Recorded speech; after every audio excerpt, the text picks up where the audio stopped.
Hola queridos oyentes, muy buenos días, tardes o noches, y bienvenidos a la biblioteca, Historias y Relatos. Un lugar donde las páginas se transforman en caminos, donde cada palabra es un eco del pasado y cada relato, una llama encendida en la oscuridad. Aquí rescatamos voces olvidadas, y forjamos mundos que esperan ser descubiertos. Este es tu refugio, este es tu viaje a través de las palabras. Si estas historias despiertan tu imaginación, si sientes que la biblioteca debe seguir iluminando senderos, apóyala, comparte su voz, suscríbete para no perderte ningún relato y ofrece tu like, como quien enciende una antorcha para que esta llama nunca se apague.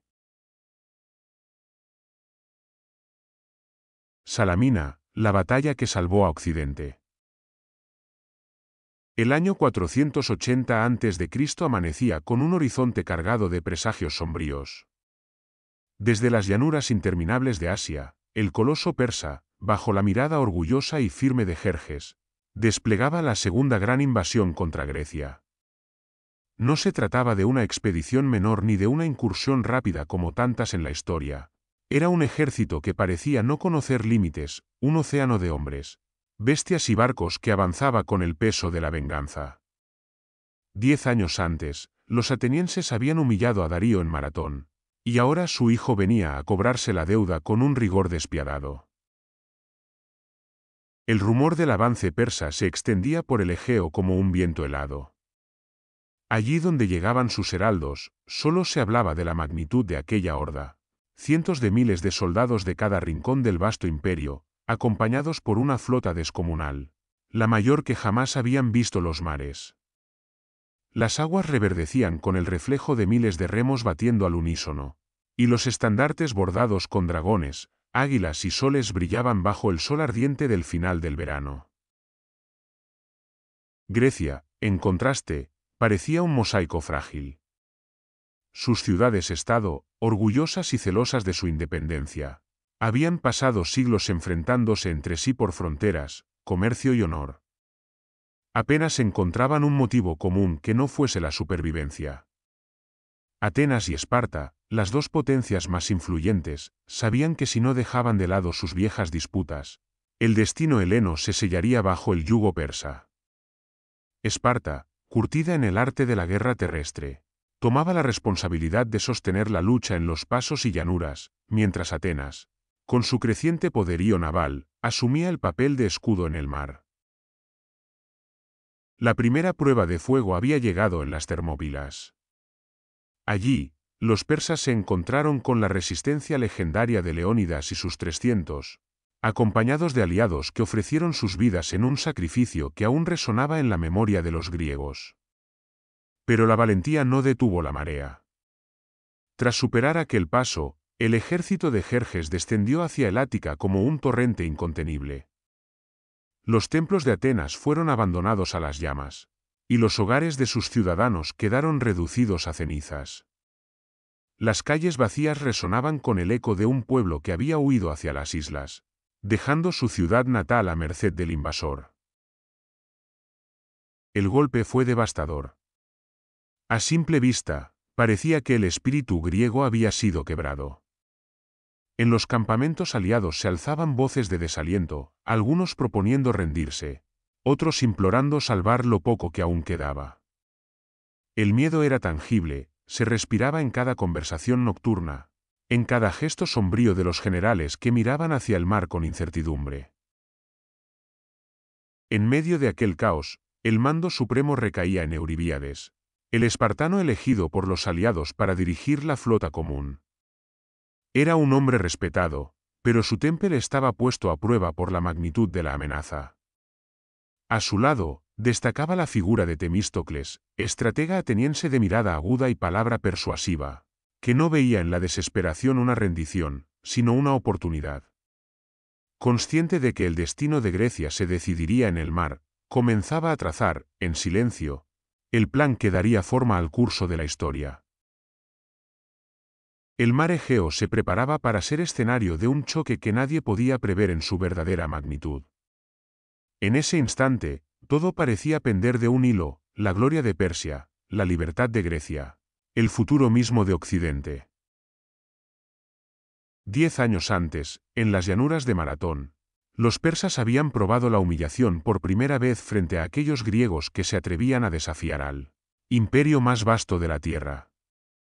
Aquella derrota, inesperada y amarga, quedó grabada como una herida en el orgullo real.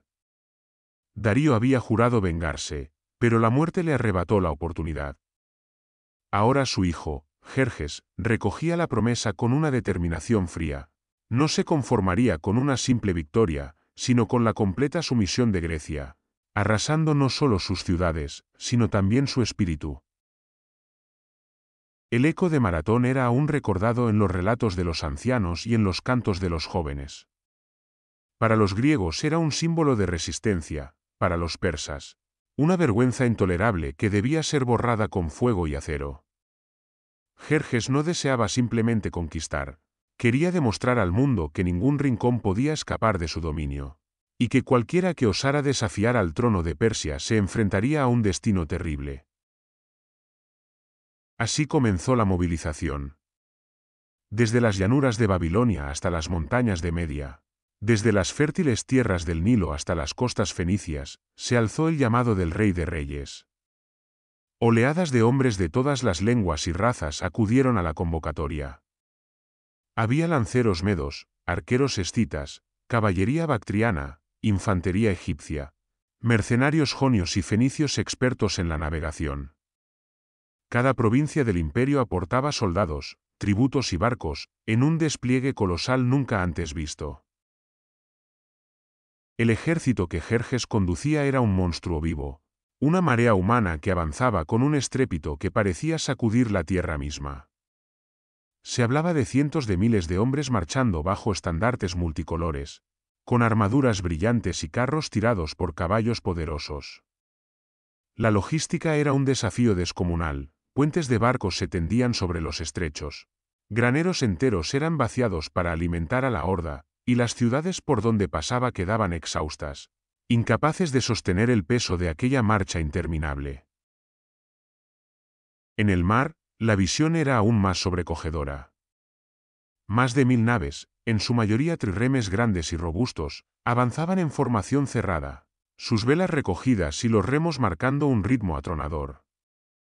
Fenicios, chipriotas y egipcios componían la columna vertebral de esa flota, que se extendía por el horizonte como una muralla móvil de madera y bronce.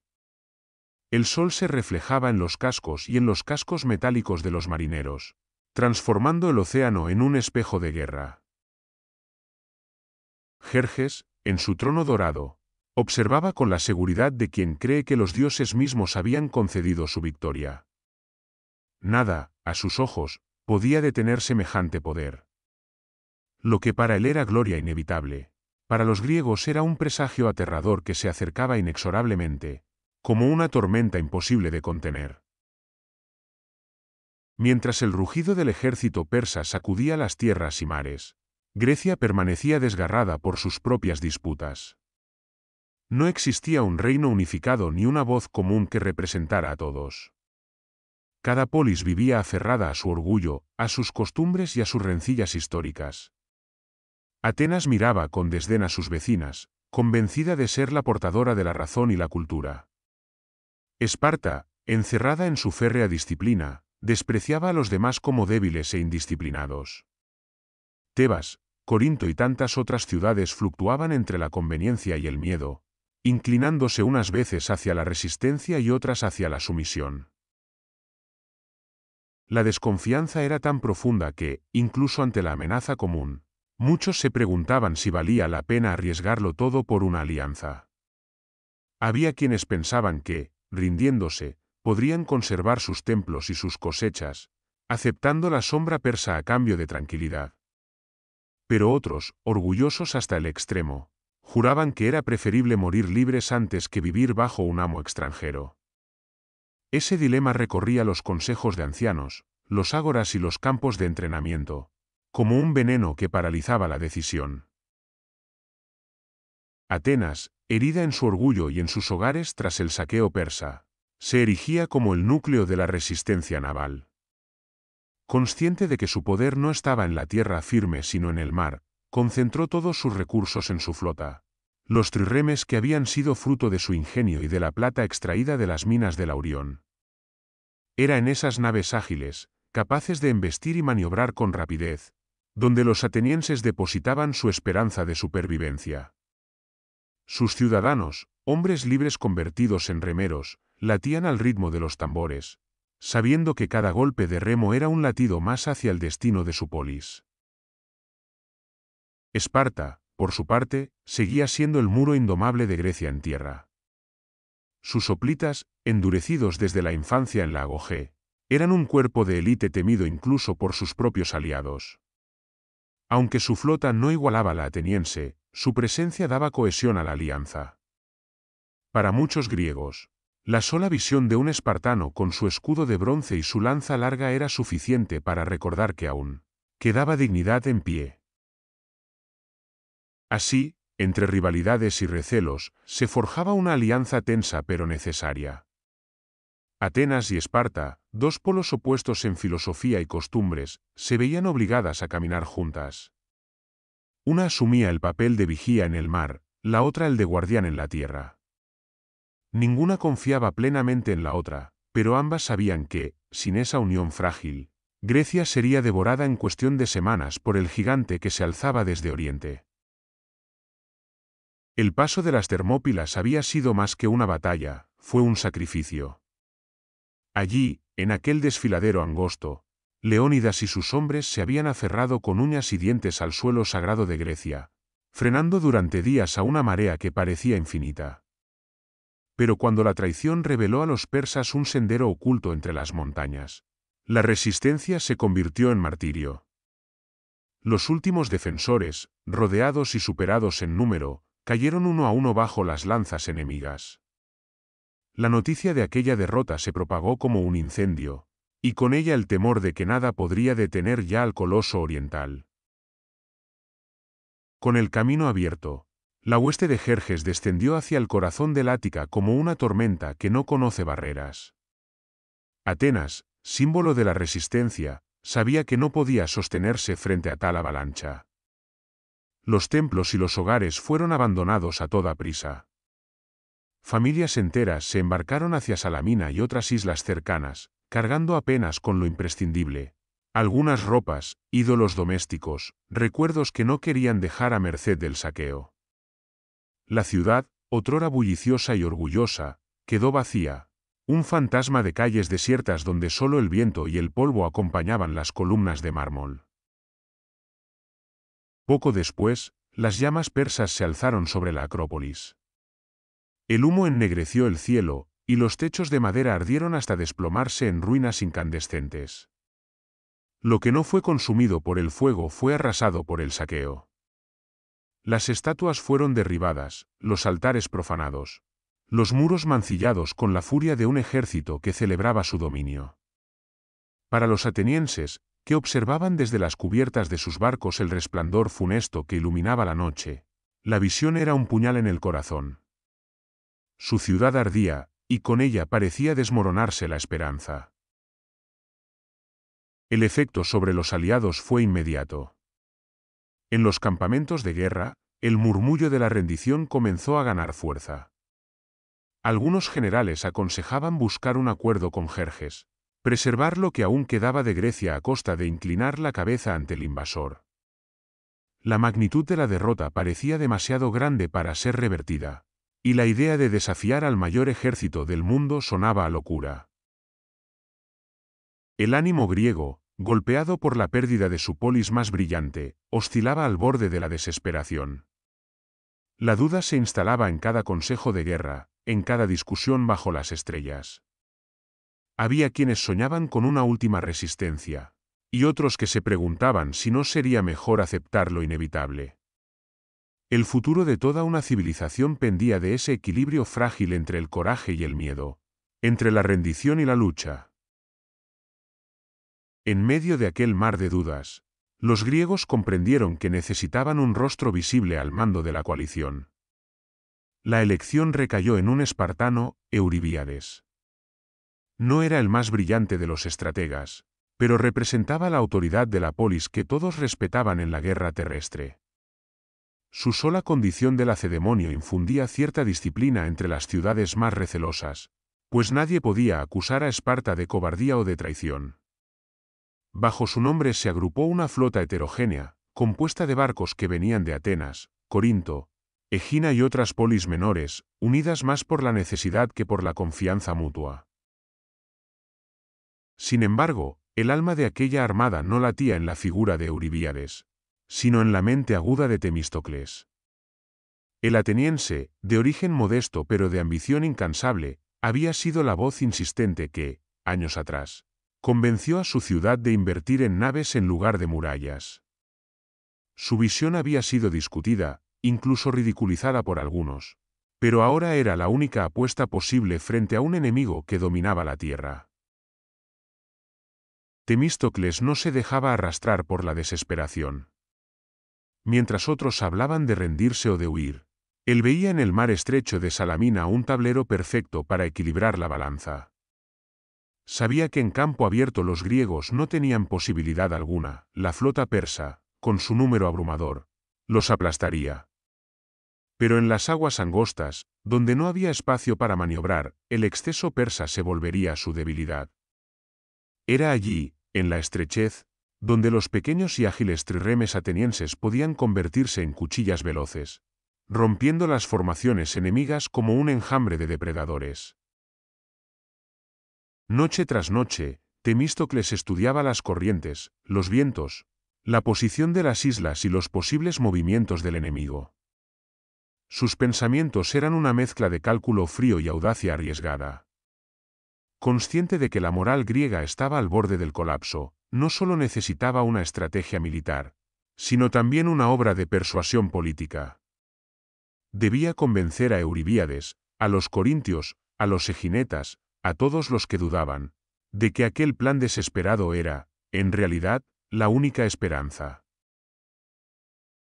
Así, mientras los persas celebraban su aparente victoria, los griegos, divididos y temerosos, comenzaban a ser envueltos por la visión de un hombre que se atrevía a pensar más allá del miedo.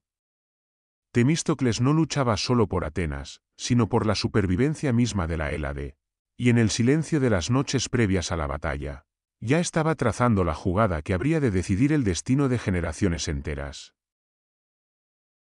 El contraste entre ambas flotas era tan abrumador que, al ponerlas en números, parecía absurdo siquiera imaginar resistencia. Los persas habían reunido más de 1000 naves, la mayoría trirremes grandes y pesados, construidos para impresionar tanto como para destruir. En sus cubiertas viajaban guerreros de todas las provincias del imperio, fenicios expertos en el mar, egipcios curtidos en el Nilo, jonios sometidos que ahora luchaban bajo estandartes ajenos. Sus cascos robustos brillaban bajo el sol y sus filas de remeros, disciplinadas a base de látigo y amenaza, mantenían un ritmo constante que hacía temblar las aguas. Desde la distancia, la flota parecía un bosque de mástiles, un enjambre de madera y bronce que cubría el horizonte. Frente a aquella inmensidad, los griegos apenas contaban con unas 370 naves. Eran más pequeñas, más ligeras, y a los ojos de cualquiera parecían frágiles frente a las moles persas.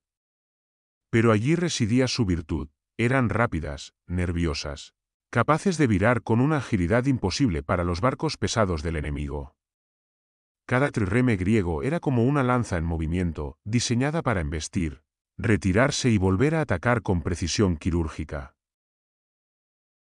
Los persas confiaban en el peso del número, en la fuerza de su empuje colectivo. Los griegos, en cambio, confiaban en la habilidad de sus remeros libres, hombres que luchaban con la convicción de que el destino de sus hogares dependía de cada brazada. Mientras que en las naves persas los remeros eran en su mayoría esclavos o súbditos obligados, en las griegas eran ciudadanos que compartían el mismo riesgo que sus generales. Esa diferencia invisible, latente bajo el sonido de los remos, marcaba el pulso de dos mundos enfrentados. En los puertos improvisados de Salamina, los griegos trabajaban sin descanso. El bronce de los espolones era revisado una y otra vez, los mástiles reforzados, los timones engrasados. Los soldados embarcados afilaban sus espadas y lanzas, sabiendo que pronto lucharían en cubiertas estrechas donde la sangre correría sin tregua. Los capitanes recorrían las filas, animando a los hombres con palabras de valor y con la promesa de que la libertad aún podía defenderse. En el otro extremo, la flota persa avanzaba con una confianza casi insolente. Jerjes no concebía derrota alguna, su ejército era el más vasto que la humanidad hubiera contemplado, su flota, la más poderosa. Para él, la resistencia griega era una necedad que solo alargaría lo inevitable. Desde su trono portátil, instalado cerca de la costa, esperaba presenciar una victoria rápida y aplastante que borrara para siempre la afrenta de Maratón. La diferencia numérica estaba clara, y con ella el peso del miedo.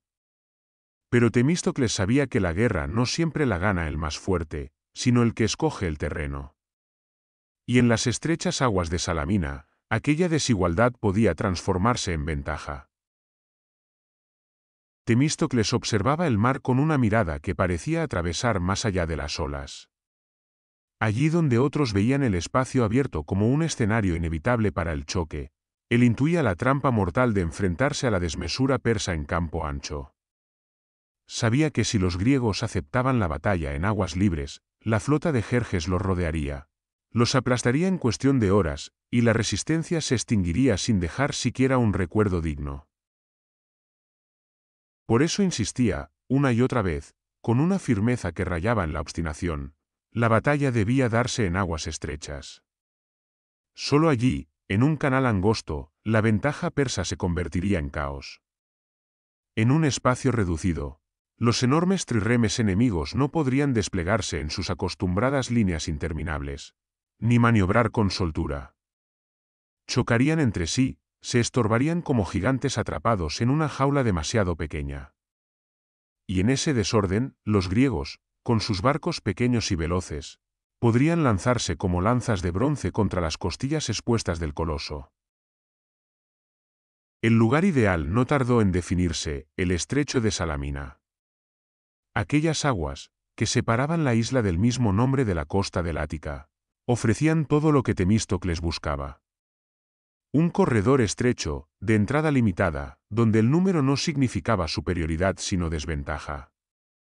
Allí, los atenienses podían combatir como lobos acorralados, mordiendo y retrocediendo, siempre al amparo de su agilidad. Convencer a los demás no fue sencillo. Muchos generales desconfiaban de encerrar la flota en un espacio reducido, temiendo que resultara una trampa para ellos mismos. Euribíades, en especial, dudaba de los riesgos que implicaba arriesgar toda la armada en un único punto. Pero Temístocles desplegó no solo sus argumentos estratégicos, sino también su don de persuasión. Hablaba con la pasión de quien sabía que todo dependía de esa apuesta: si luchamos en mar abierto, pereceremos todos. Aquí, en estas aguas, aún podemos dar a nuestros hijos la esperanza de heredar una Grecia libre. Poco a poco, su convicción comenzó a calar entre los hombres. La visión de Atenas ardiendo, el recuerdo de los caídos en las Termópilas, el eco del deber hacia la patria, se entrelazaban con la promesa de que, en Salamina, el destino aún podía torcerse. Así, entre dudas, discusiones y silencios tensos, los griegos aceptaron la decisión. El estrecho de Salamina fue elegido. Sus aguas tranquilas, que días antes habían acogido barcos de pescadores y mercaderes, se preparaban para convertirse en el escenario de una de las batallas más grandes que el mundo antiguo recordaría.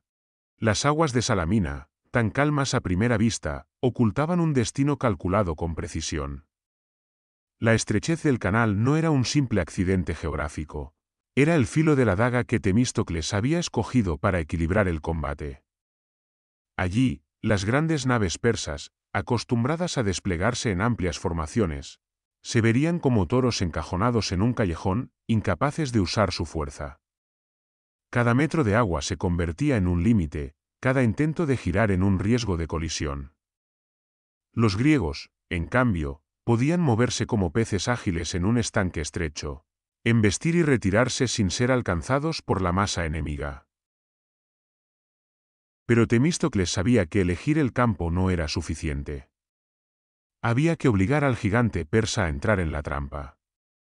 Jerjes, confiado en su número, no atacaría a ciegas si sospechaba de un ardid. Por eso, el ateniense decidió recurrir a un juego más sutil que el choque de espadas, el engaño. En secreto, hizo llegar emisarios al campamento enemigo. Los mensajes, cuidadosamente redactados, parecían proceder de un traidor desesperado. En ellos, Temístocles aseguraba que los griegos estaban divididos, que las polis desconfiaban unas de otras, que la alianza estaba a punto de quebrarse. Decía que algunos planeaban huir al abrigo de la noche, que otros estaban dispuestos a rendirse en cuanto vieran a la flota persa desplegada. Todo era mentira, pero estaba envuelto con la verosimilitud que solo alguien que conocía el pulso de sus propios aliados podía inventar. Jerjes recibió aquellas noticias con la satisfacción de un rey que ya se considera vencedor. La idea de que los griegos estaban al borde de la desbandada encajaba con lo que él mismo pensaba. ¿Cómo podrían resistir sus pequeñas ciudades al poder del imperio? Así, sin cuestionar demasiado, decidió reforzar su plan de aniquilación total. Ordenó que su flota se cerrara sobre el estrecho, bloqueando todas las salidas. Quería impedir cualquier retirada, atrapar a los griegos como ratones en una trampa, al mismo tiempo, presenciar desde su trono la victoria que borraría para siempre la afrenta de Maratón. Mientras las órdenes se transmitían en el campamento persa, Temístocles aguardaba con fría paciencia. Sabía que la red estaba echada, y que la soberbia de Jerjes haría el resto. El destino de Grecia se estaba inclinando en silencio, no por la fuerza de los remos todavía, sino por la astucia de un hombre que convirtió la mentira en arma. El contenido del mensaje era veneno cuidadosamente destilado. En él se pintaba a los griegos como una coalición tambaleante, desgarrada por rivalidades internas y cansada de resistir. Se decía que las polis desconfiaban unas de otras, que Atenas acusaba a Esparta de egoísmo y que Esparta despreciaba la insistencia ateniense en batallar en el mar. Añadía que muchos capitanes estaban listos para desertar, que al caer la noche algunos remos se volverían hacia la huida, y que la retirada general era inminente. Era un retrato verosímil porque reflejaba, precisamente, las tensiones que realmente existían. Pero en vez de fracturar la alianza, el engaño buscaba provocar la precipitación persa. Cuando Jerjes escuchó aquellas palabras, su confianza se inflamó como aceite en el fuego. El gran rey no necesitaba pruebas, creía ver confirmada la fragilidad de sus enemigos. Si los griegos estaban a punto de huir, ¿qué mejor que cerrarles el paso y aplastarlos como a presas acorraladas? La noticia no generó dudas, sino júbilo. Convencido de que la victoria sería rápida y total, ordenó que la flota avanzara durante la noche para bloquear todas las salidas de Salamina. Las naves persas se desplegaron como una muralla flotante. Desde la costa, los vigías griegos podían distinguir el movimiento de miles de antorchas reflejadas en el agua, como si un enjambre de estrellas descendiera sobre el mar. Los barcos fueron situándose en formación, cerrando la boca del estrecho, extendiéndose como brazos que se plegaban en torno a la isla. La trampa que Temístocles había urdido se completaba, irónicamente, por manos enemigas. En el silencio de la oscuridad, los griegos aguardaban. El rumor de los remos persas se mezclaba con el crujido de la madera y el murmullo de los oficiales que transmitían las órdenes. Jerjes, en su trono preparado para contemplar la supuesta desbandada, esperaba presenciar el amanecer de una jornada gloriosa. Lo que él ignoraba era que, al bloquear el estrecho, había entregado a Temístocles el campo de batalla que éste deseaba desde el principio. La oscuridad envolvía el estrecho como un manto denso, y en ella se escuchaba el rumor grave de miles de remos persas golpeando el agua con un ritmo implacable. El mar, que horas antes había estado en calma, ahora vibraba bajo el avance de aquella marea de madera y bronce que se deslizaba hacia Salamina. Las naves persas, confiadas en su número, entraban una tras otra en el canal, como gigantes que creían avanzar hacia una presa indefensa. La boca del estrecho, demasiado estrecha para semejante multitud, comenzaba a tragarse a la flota hasta formar un embudo donde los barcos apenas podían maniobrar. Desde la orilla y entre las sombras, los griegos observaban en silencio. Cada tripulación estaba ya a bordo, los remeros con las manos firmes sobre los remos, los soldados esperando con lanzas y espadas a que llegara la señal. Nadie hablaba. Solo se escuchaba el resuello contenido de hombres que sabían que su destino pendía de aquel momento. Había tensión en el aire, pero no era miedo lo que dominaba, sino una espera ardiente, como la de un arquero que mantiene la cuerda tensada al máximo, aguardando el instante exacto para soltarla. Las antorchas persas iluminaban tenuemente la superficie del mar, y los reflejos bailaban en los cascos oscuros de los trirremes griegos, ocultos en la penumbra. Los marineros helenos mantenían las velas recogidas, los remos inmóviles, las embarcaciones alineadas como depredadores ocultos en un arrecife. El silencio era tan absoluto que hasta el chapoteo de un pez parecía un presagio.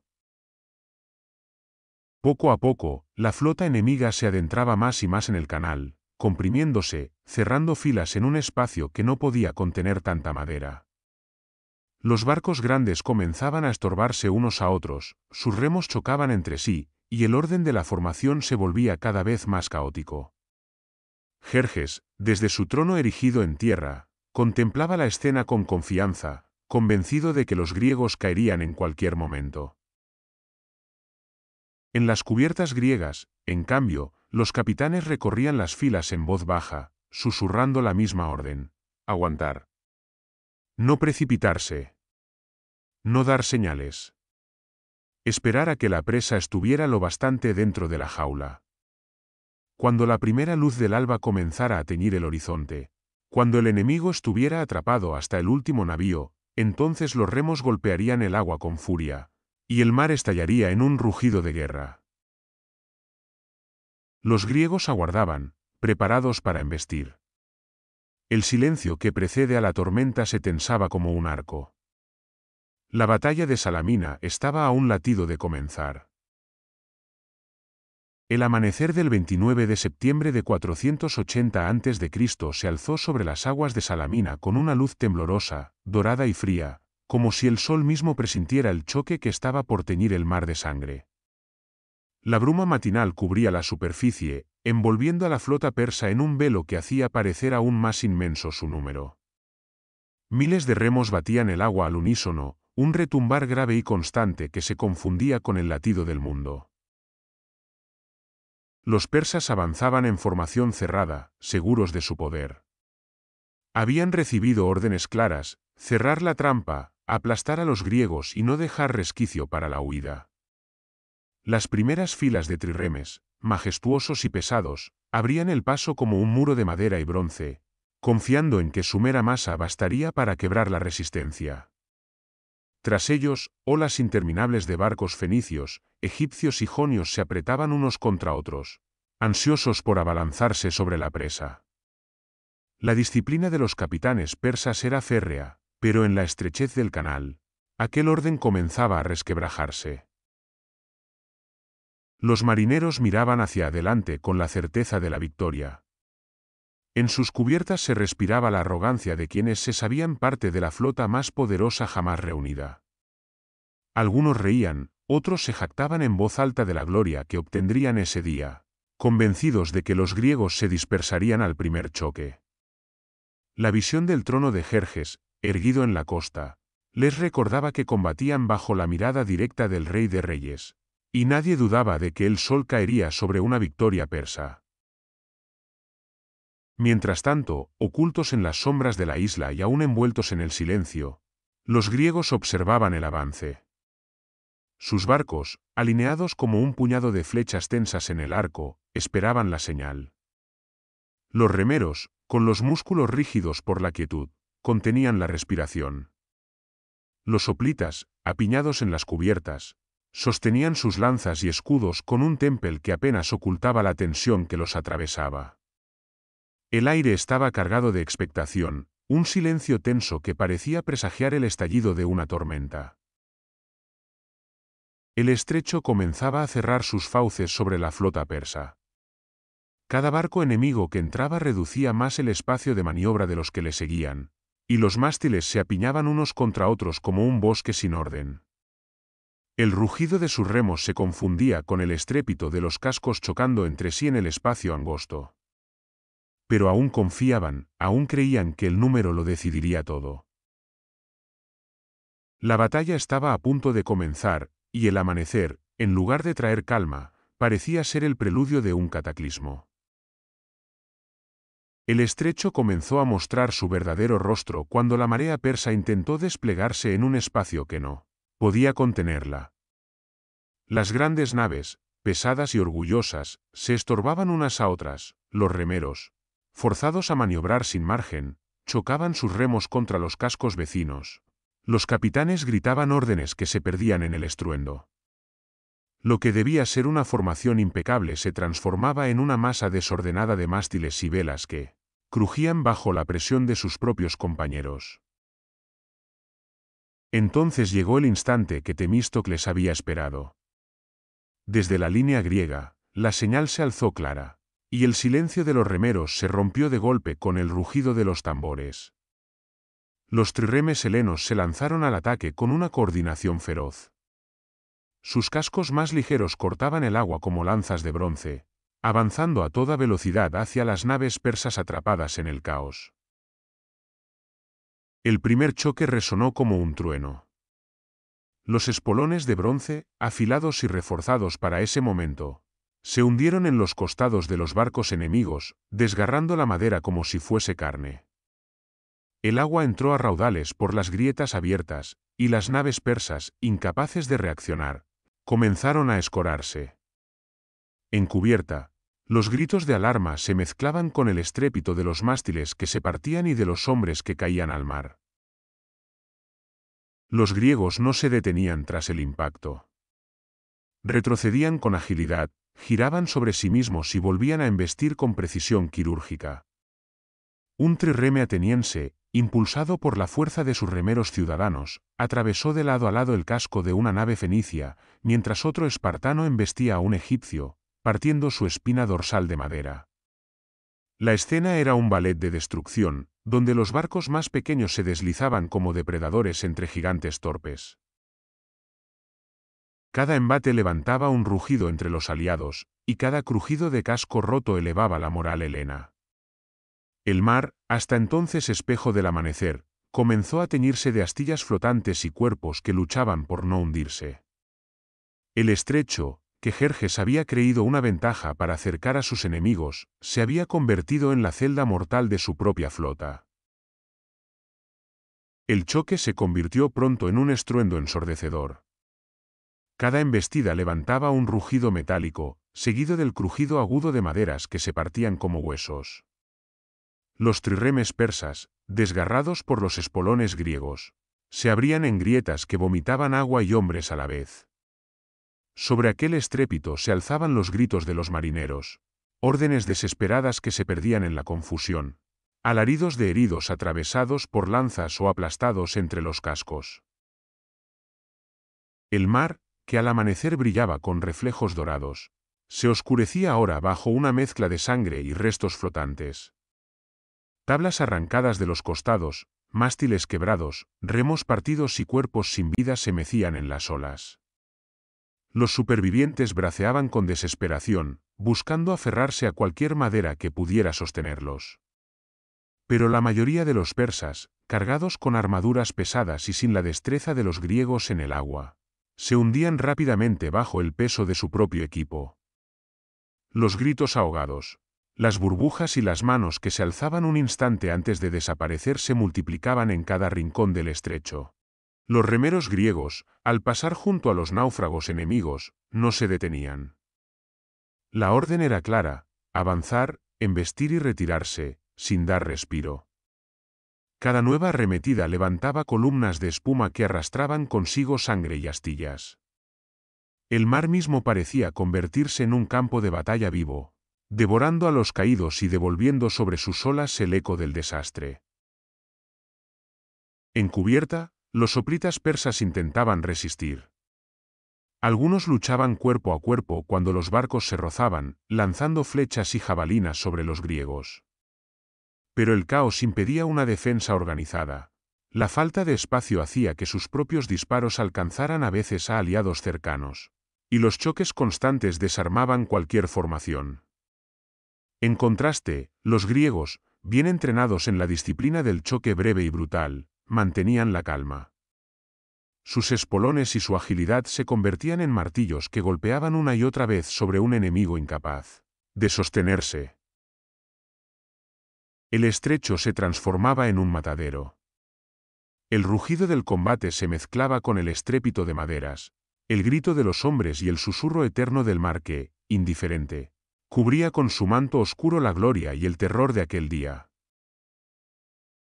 El caos se multiplicaba con cada minuto. En el estrecho, las naves fenicias y egipcias, aliadas en teoría, se encontraban comprimidas unas contra otras, incapaces de mantener la formación. Los remos chocaban, se partían en medio del avance, y los cascos se raspaban hasta quedar trabados, como bestias encadenadas que luchaban por escapar de un mismo cepo. Los capitanes gritaban en lenguas distintas, incapaces de coordinarse, y la confusión se transformaba en desesperación. Donde los griegos veían una oportunidad para lanzar embestidas rápidas, los persas encontraban obstáculos en su propio número. En medio de ese torbellino de madera y sangre, destacó la figura de Artemisia de Halicarnaso. Una de las pocas comandantes persas que había ganado el respeto de Jerjes por su ingenio. Se encontró rodeada por naves enemigas y por el desorden de sus propios aliados. Comprendió que la disciplina se había roto y que la supervivencia dependía no de la fuerza, sino de la astucia. Con sangre fría, ordenó embestir no a un barco griego, sino a una nave aliada que le bloqueaba la retirada. El choque sorprendió a todos, la nave destruida, creyendo que era un ataque enemigo, desvió la atención de los griegos. Artemisia, aprovechando la confusión, logró abrirse paso y escapar hacia mar abierto, evitando el destino que atrapaba a tantos otros. En la costa, desde lo alto de un trono levantado para él, Jerjes observaba el espectáculo. Había esperado contemplar una victoria gloriosa, un desfile de barcos enemigos destrozados y griegos suplicando piedad. En lugar de eso, veía el mar convertido en un infierno caótico. Desde su asiento, rodeado de cortesanos y escribas que anotaban cada movimiento, contemplaba cómo sus naves, incontables en número, se enredaban y hundían unas a otras en la estrechez del canal. La arrogancia de la víspera comenzaba a desmoronarse ante sus ojos, aunque aún no se atrevía a admitirlo. El rey de reyes, vestido con sus túnicas lujosas, se encontraba impotente. Su ejército y su flota, la mayor que había cruzado el mundo, se agitaban en un desastre que no podía controlar.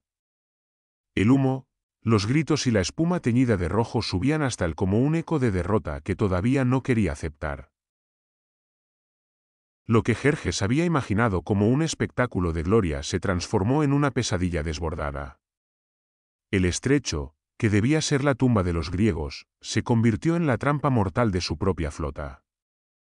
Los trirremes persas, enredados unos con otros, se ofrecían como blancos fáciles para las ágiles naves helenas que embestían y retrocedían con precisión feroz. Cada nuevo choque levantaba un rugido, cada espolón hundido era una sentencia. El humo, la sangre y el estrépito componían una sinfonía de desastre que ascendía hasta la costa donde el rey observaba, impotente. La confusión se extendió como una marea entre los capitanes persas. Lo que al principio había sido un avance seguro se volvió un griterío de órdenes contradictorias. Algunos intentaban girar, otros retroceder, otros embestir sin rumbo. Pero el estrecho no ofrecía espacio para maniobras. Los barcos que trataban de retroceder chocaban contra los que seguían entrando, mientras que los que querían girar quedaban atrapados por los mástiles de sus propios aliados. La desesperación se reflejaba en cada rostro, y lo que era disciplina se tornó en pánico. Los griegos, en cambio, aprovecharon la confusión con frialdad calculada. Cada embestida era seguida de un rápido viraje, Cada hueco entre dos naves persas se convertía en una puerta hacia un golpe letal. Los remeros, sincronizados como un solo cuerpo, obedecían los tambores con una precisión que multiplicaba la fuerza de su pequeña flota. Y en cada nuevo ataque, el mar devoraba más y más barcos enemigos, sumergiéndolos entre burbujas y espuma teñida de rojo. Jerjes, desde su trono, veía el desastre desplegarse ante él. Sus escribas, que habían comenzado la jornada anotando la supuesta victoria, se miraban unos a otros sin saber qué registrar. ¿Cómo escribir que la flota más grande del mundo se estaba desmoronando frente a un puñado de ciudades enemigas? El rey, con los puños crispados sobre los brazos de su trono, comprendía lentamente que lo que debía ser un triunfo absoluto se había convertido en un abismo de vergüenza. El mar ya no era dominio persa, era su tumba. El estruendo alcanzó su punto más feroz cuando las últimas formaciones persas, atrapadas en el laberinto del estrecho, comenzaron a hundirse bajo la presión griega. Una tras otra, las grandes naves que habían llegado como símbolo del poder de Jerjes se partían en dos, o quedaban varadas, despojadas de remeros y timones, a merced de las embestidas helenas. Los trirremes griegos, incansables, golpeaban y retrocedían, como lobos que atacan a un rebaño desordenado. La magnitud de la catástrofe se hizo evidente. El número que debía garantizar la victoria se convirtió en el peso de la derrota. En lugar de un mar de barcos alineados en orden majestuoso, Jerjes contemplaba un cementerio flotante, mástiles quebrados sobresaliendo como lanzas torcidas, cascos hundiéndose lentamente, cuerpos meciéndose sin vida sobre la superficie. Los gritos desesperados de sus hombres eran arrastrados por el viento hacia la costa, donde ni el poder de un rey ni el oro de un imperio podían cambiar el destino que se desplegaba ante sus ojos. La resistencia persa se quebró. Los capitanes, incapaces de reorganizar sus flotas, dieron la señal de retirada, pero era ya demasiado tarde. No había espacio para escapar.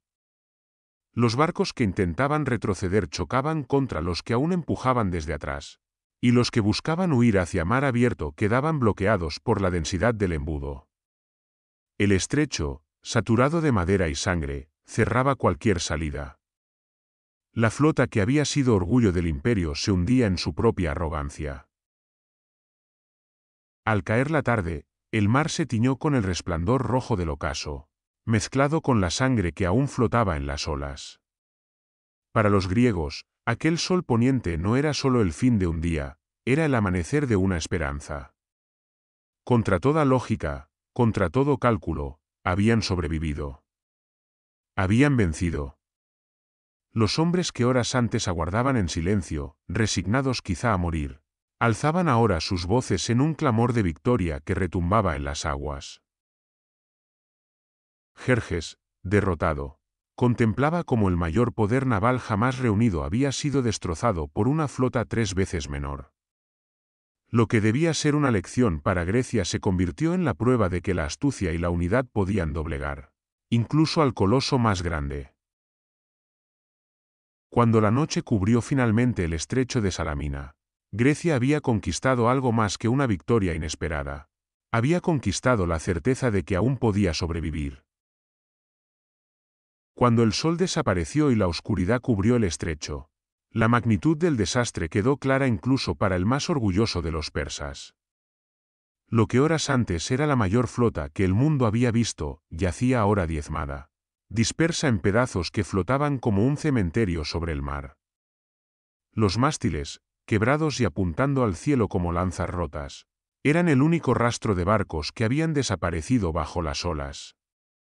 Los cuerpos de soldados y marineros se mecían a la deriva, y los sobrevivientes, agotados, intentaban llegar a nado hasta la orilla sin la ayuda de sus naves hundidas. La desorganización se adueñó del campamento persa. Los mensajeros corrían de un lado a otro sin saber qué órdenes transmitir, y los capitanes que lograban regresar lo hacían con más miedo que disciplina, incapaces de explicar cómo una flota tan inmensa había caído frente a un enemigo tan reducido. Las antorchas iluminaban los rostros cansados y cubiertos de sal de los sobrevivientes, mientras el murmullo de la derrota se expandía entre las filas como una plaga. Jerjes, que había contemplado todo desde su trono, sintió por primera vez el peso del peligro real. No se trataba solo de una derrota naval, comprendió que si se adentraba más en territorio griego, podía quedar atrapado, aislado de su retaguardia y sin capacidad de sostener a su ejército. La idea de que el Rey de Reyes pudiera verse cercado en tierras enemigas era impensable, intolerable. Así, movido más por el miedo que por la prudencia, dio la orden de retirada parcial. Parte de la flota debía regresar a Asia para resguardar las rutas de aprovisionamiento y evitar un colapso mayor. El resto, aunque aún numeroso, estaba demasiado golpeado y desmoralizado para emprender una nueva ofensiva inmediata. Jerjes había llegado a Grecia para conquistar y humillar, pero esa noche comprendió que mantener su propio prestigio intacto era ya una tarea desesperada. Las hogueras encendidas en los campamentos reflejaban el contraste entre vencedores y vencidos. Del lado griego, las llamas eran celebraciones, del lado persa, eran el eco de un imperio que, por primera vez, se veía obligado a retroceder. Aunque Jerjes había ordenado la retirada parcial de la flota, no todo su poder desapareció de Grecia. Una parte importante del ejército, aún numerosa y temible, quedó bajo el mando de Mardonio, su general de confianza. Era un intento de mantener la presión sobre los griegos, de no concederles del todo la iniciativa. Sin embargo, aquel contingente terrestre, por más disciplinado que fuera, estaba marcado por la sombra de la derrota naval. Sin el dominio del mar, sus líneas de aprovisionamiento se volvían frágiles, y cada día que pasaba en suelo griego se convertía en un riesgo para la supervivencia del ejército invasor. En Atenas, mientras tanto, el aire ardía con un sentimiento contradictorio. La ciudad seguía reducida a cenizas, sus templos destruidos, sus calles desiertas. Pero el eco de la victoria en Salamina devolvía a los atenienses una sensación de orgullo que ninguna llama podía borrar. Aunque su polis estaba en ruinas, sabían que habían vengado a sus muertos, que habían hecho pagar a Jerjes la osadía de incendiar la Acrópolis. Esa venganza simbólica era un bálsamo en medio de la devastación, la certeza de que Atenas, aún destruida en piedra, permanecía invicta en espíritu. El nombre de Temístocles se alzó entonces por encima de todos. Lo que para algunos había sido terquedad o temeridad, se revelaba ahora como visión estratégica. Él había insistido en la estrechez del estrecho, él había jugado con el engaño que llevó a Jerjes a su propia trampa, él había sostenido la moral cuando otros clamaban por rendirse. El pueblo lo celebraba como salvador, y sus aliados, incluso los más desconfiados, se inclinaban ante su ingenio. La figura del estratega ateniense se convirtió en leyenda en vida, el símbolo de que la astucia podía vencer al número, de que Grecia aún tenía guardianes capaces de cambiar el destino con una sola idea. La victoria en Salamina cambió de golpe el equilibrio del mar. Allí donde antes los persas dominaban con su inmensa flota, ahora el control pasaba a los griegos.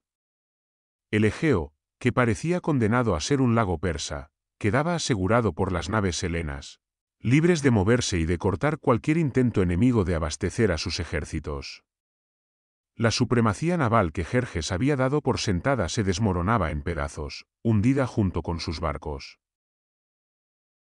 En los campamentos griegos, la moral se elevó hasta lo impensable. La misma alianza que semanas antes se tambaleaba entre la desconfianza y el miedo, ahora respiraba con un nuevo orgullo. Los remeros, exhaustos pero sonrientes, se miraban entre sí con la certeza de haber escrito una página que sus hijos recordarían. Los soldados, que aún llevaban en la piel el humo de Atenas incendiada, encontraban en la victoria un alivio. No habían luchado en vano. Las palabras de rendición que resonaban antes de la batalla se apagaron para siempre. Los persas, en cambio, habían perdido no solo barcos, sino también la iniciativa. Sin dominio naval, su ejército en tierra quedaba aislado, dependiente de un mando que ya no podía garantizar ni alimento ni seguridad. Lo que había comenzado como una campaña para aplastar a Grecia, se transformaba en un esfuerzo por resistir y salvar la honra imperial. Jerjes, humillado, tuvo que aceptar que no todo podía conquistarse con oro y con número. El camino quedó abierto para lo que vendría después, las futuras victorias griegas en Platea y Mícala, donde el coloso persa sufriría los golpes definitivos. Pero ya en ese instante, mientras el humo de las naves vencidas aún flotaba sobre Salamina, una verdad se imponía con fuerza: Grecia había sobrevivido. Sobrevivido como civilización libre, con su lengua, sus templos y su espíritu intactos. Lo que se había salvado en aquel estrecho no era solo un puñado de ciudades-estado, sino la semilla de la filosofía, del teatro, de la ciencia y de la democracia. La victoria era militar, pero también cultural, un triunfo de la astucia y de la voluntad sobre la tiranía. La derrota persa en Salamina no fue solo el hundimiento de una flota, sino el principio de un giro irreversible. Los griegos, antes divididos y temerosos, comprendieron que el coloso oriental no era invencible. Con el mar bajo su control, podían planear los próximos golpes con serenidad, sabiendo que cada paso enemigo en tierra dependía ahora de líneas de aprovisionamiento frágiles y vulnerables. Ese respiro abrió el camino hacia nuevas victorias.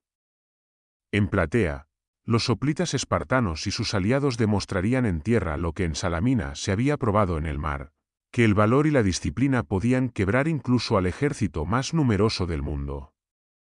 Y en Mícala, las naves griegas llevarían la guerra hasta las costas de Asia, asestando el golpe definitivo que expulsaría a los persas del Egeo.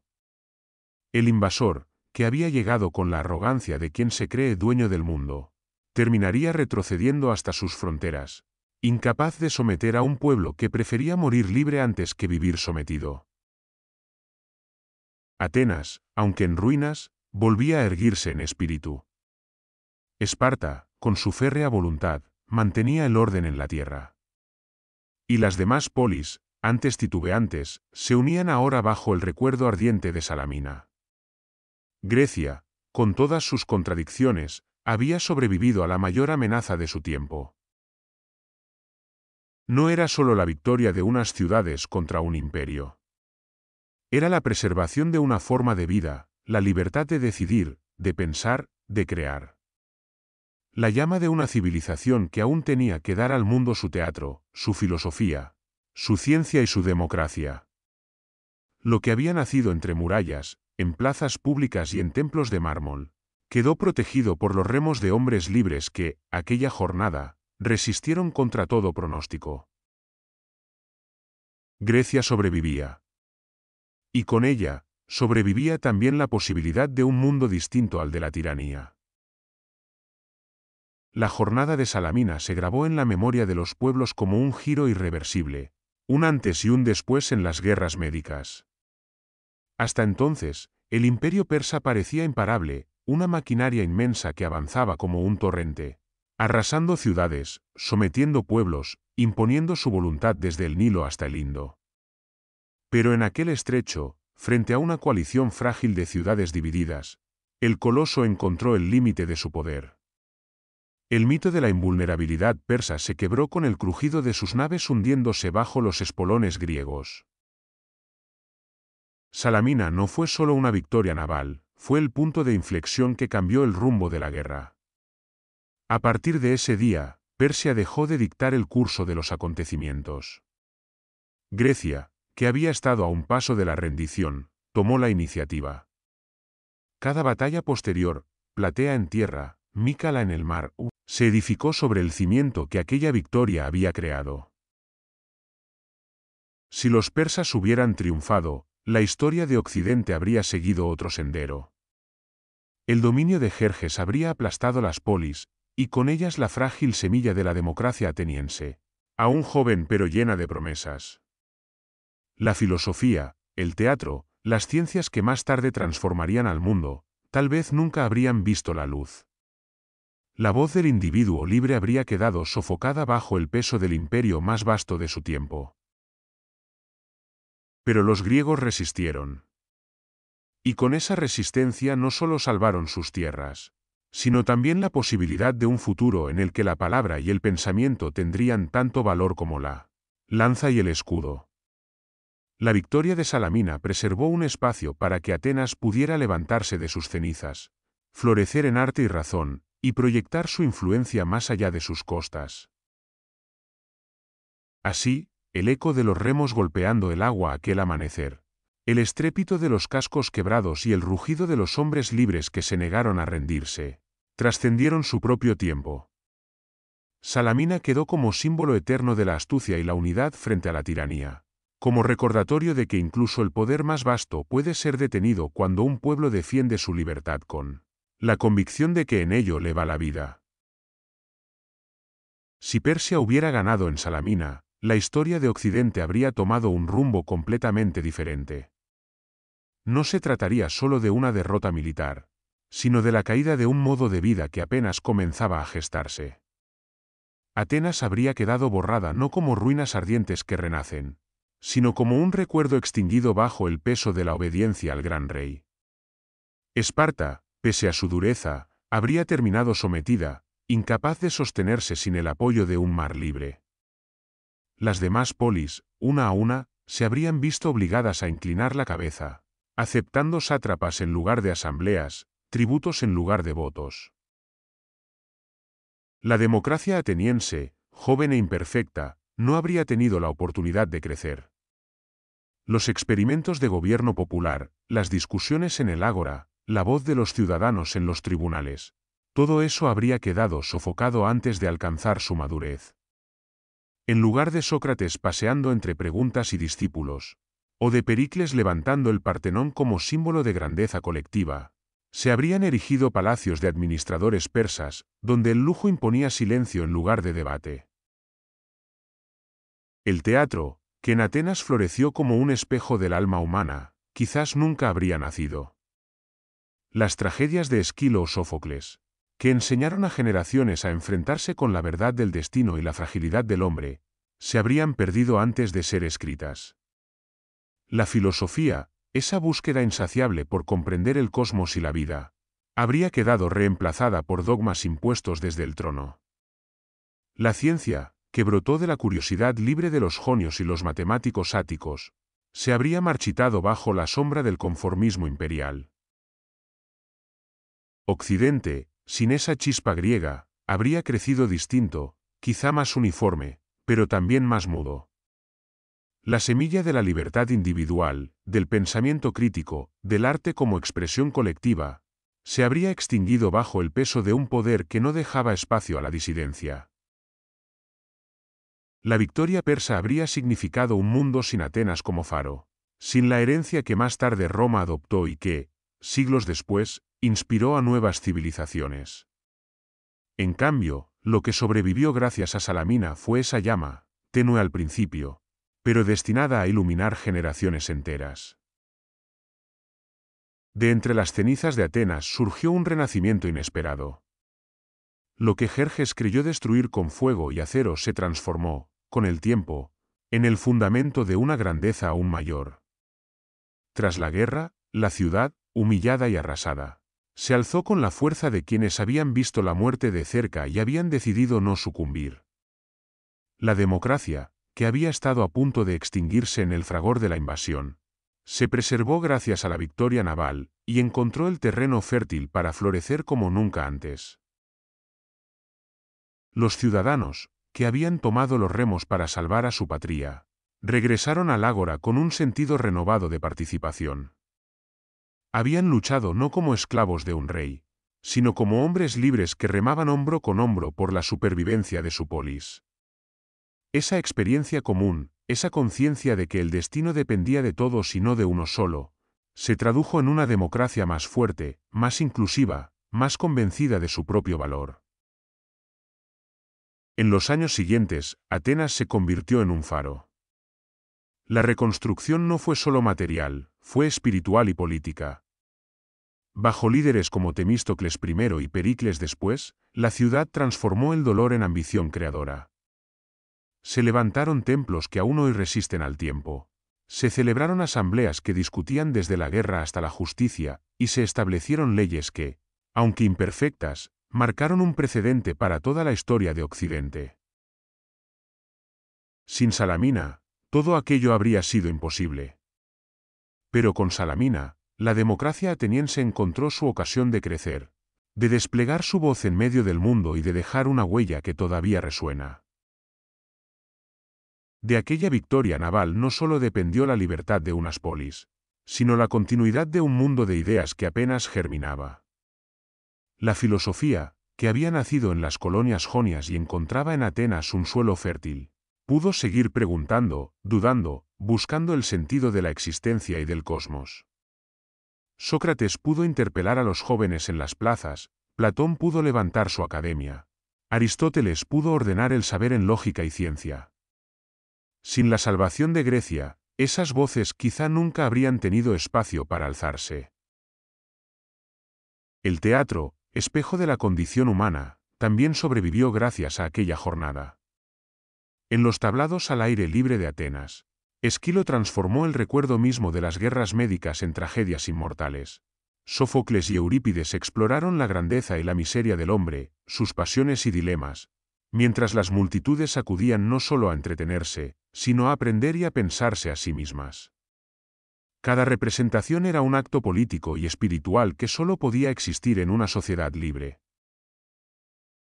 La ciencia, aún en ciernes, halló también su oportunidad. Las matemáticas de Euclides, la geometría aplicada a la arquitectura, la medicina de Hipócrates, la astronomía que buscaba medir el movimiento de los cielos, todo ello se desplegó porque Grecia pudo mantenerse independiente. El impulso de preguntar y comprobar, de experimentar y razonar, sobrevivió al filo de los espolones griegos que hundieron las naves persas. Así, lo que comenzó como un combate desesperado en un estrecho de aguas azules se convirtió en la base para el legado, que daría forma a la civilización occidental. Salamina no solo preservó territorios, preservó un espíritu, el derecho a pensar, a crear, a imaginar un mundo distinto al que impone la fuerza bruta. Salamina quedó grabada en la memoria de los siglos no solo como una victoria bélica, sino como el símbolo de lo que los hombres libres pueden lograr cuando se aferran a su derecho a decidir su destino. Allí, en un estrecho que parecía condenarlos, los griegos demostraron que la astucia puede doblegar al número, que la unión momentánea de voluntades divididas puede derribar al imperio más vasto, y que la tiranía, por más deslumbrante que sea en su poder, siempre encuentra límite cuando se enfrenta a quienes luchan por su libertad. El recuerdo de aquella jornada se transmitió en poemas, en tragedias, en discursos que resonaron siglos después. Salamina se convirtió en ejemplo, en advertencia y en inspiración. Fue la prueba de que las polis, tan pequeñas frente al océano persa, podían resistir y prevalecer si se mantenían unidas. Y fue también la confirmación de que la inteligencia y la estrategia podían pesar más que los ejércitos, innumerables y los tesoros infinitos. Cada remo que golpeó el agua, cada espolón que desgarró un casco enemigo, cada voz que gritó en la cubierta de un trireme griego, tejió un relato que trascendió su tiempo.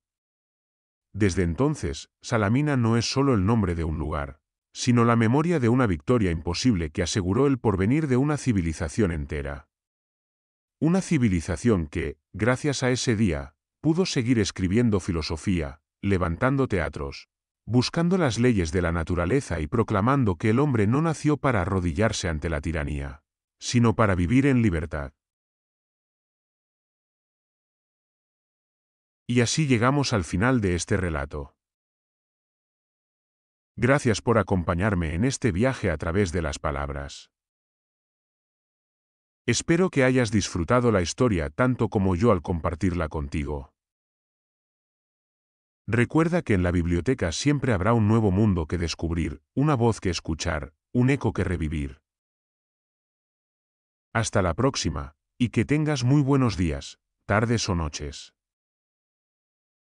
No olvides suscribirte y dejar tu like para seguir explorando juntos más relatos.